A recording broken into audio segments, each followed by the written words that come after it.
triste nouvelle pour le football algérien.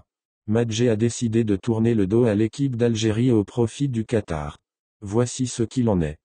Le jeune attaquant Lotfi Madjé, fils du légendaire joueur de l'équipe d'Algérie Rabah Madjé, a été convoqué avec l'équipe du Qatar des U23 pour le tournoi de Toulon.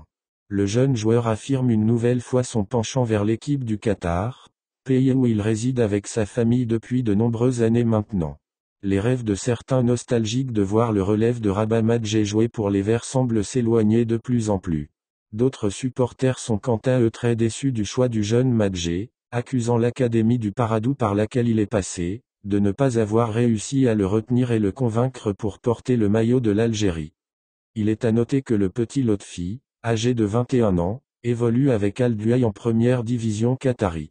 Il a participé à 12 des 22 matchs de son équipe cette saison en championnat, et à 3 des 6 matchs de Qatari Stars Cup et a été auteur d'un but et de 2 passes décisives. Le joueur marocain du FC Toulouse, Zakaria Abouklal, est au cœur d'une polémique. Il a eu le soutien de son coéquipier au club, l'international algérien Fares Chaibi.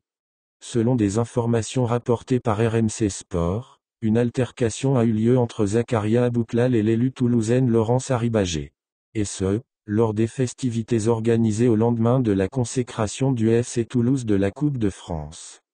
En effet, le joueur n'a pas apprécié une remarque de l'élu qui demandait aux joueurs de faire moins de bruit au moment d'un discours. « Chez moi, les femmes ne parlent pas comme ça aux hommes », lui a-t-il lancé. La scène, minimisée par Laurence Harribagé auprès d'RMC Sport, s'est déroulée devant plusieurs témoins. La direction du TFC a décidé, dans la foulée, de mettre à l'écart l'international marocain jusqu'à nouvel ordre, en attendant les résultats d'une enquête interne, ajoute la même source.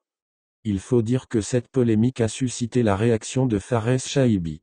Ce dernier a voulu témoigner son soutien à son ami le Marocain, via un message sur Instagram, « Always with you big brother, toujours avec toi grand frère ».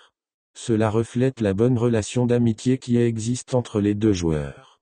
Abouklal dément les accusations dont il fait l'objet. Zakaria Abouklal a réagi à propos des accusations dont il fait l'objet. En effet, il a publié un démenti sur les réseaux sociaux. Après l'article publié par RMC lundi 15 mai, j'ai eu l'opportunité de rencontrer et de discuter avec Laurence Harribagé. Durant cet entretien, nous avons tous les deux confirmé que les informations de RMC Sport ne correspondent pas à ce qu'il s'est réellement passé le 30 avril au Capitole. Nous voudrions mettre un terme à cette controverse, qui nous a tous deux fortement affectés, ainsi que nos familles.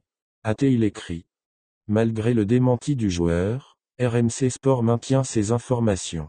Le média français réaffirme qu'une altercation a bien eu lieu entre le footballeur international marocain de 23 ans et l'adjointe au maire en charge des sports.